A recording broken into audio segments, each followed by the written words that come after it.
The CDC has issued new guidelines for dealing with coronavirus, which is sometimes also referred to as the Chinese Communist bioattack on America, or the Flu Manchu, the Kung Flu, the Yellow Peril, or simply by pointing at a random Chinese person on the street and shouting, "Hey, that looks just like the guy who gave me this lousy virus."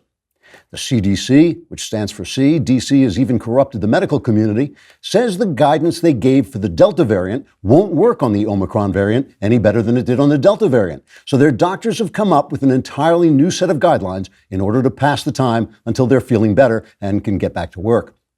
Guideline number 1, wear a mask. This is very effective in that it will make you so uncomfortable that when you catch the virus, you'll be able to take the mask off and think, wow, even though I now have a fever of 103, I still feel better than I did when I was wearing that mask. The CDC says you should especially put masks on children under 2 because it's hilarious watching them try to take it off, and it will keep you entertained until your fever goes down. Guideline number 2, schools should be closed. This won't do anything to prevent the virus, but it will allow teachers' unions to draw salaries for doing nothing, so they'll remain typical public officials.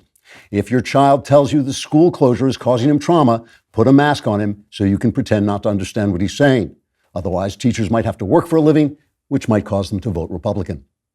Guideline number 3, stay 6 feet apart from other people, unless you're having sex with a stranger or inciting a race riot. If you're having sex with a stranger while inciting a race riot, there might be a job opening for you at CNN, especially if the stranger is under 16. If you should take the job at CNN, remember to wear a mask so no one will recognize you and you can claim it was someone else inciting a race riot on CNN. Guideline number 4, be alert for Omicron symptoms. These include sore throat, runny nose, aches, rashes, an itch at the back of your neck, smelly feet, a sesame seed caught in your teeth, a dreamy smile that comes over your face because your mind drifted and you stopped worrying about Omicron for a moment, and a feeling that your iPhone is vibrating in your pocket even when it's not.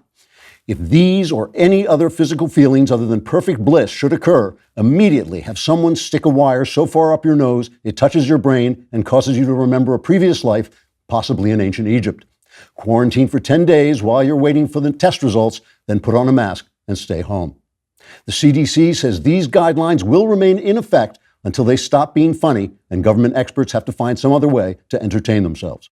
If you enjoyed this content, and how could you not, like and subscribe. And if you want more Klavan-y goodness, subscribe to The Andrew Klavan Show wherever you get your podcasts.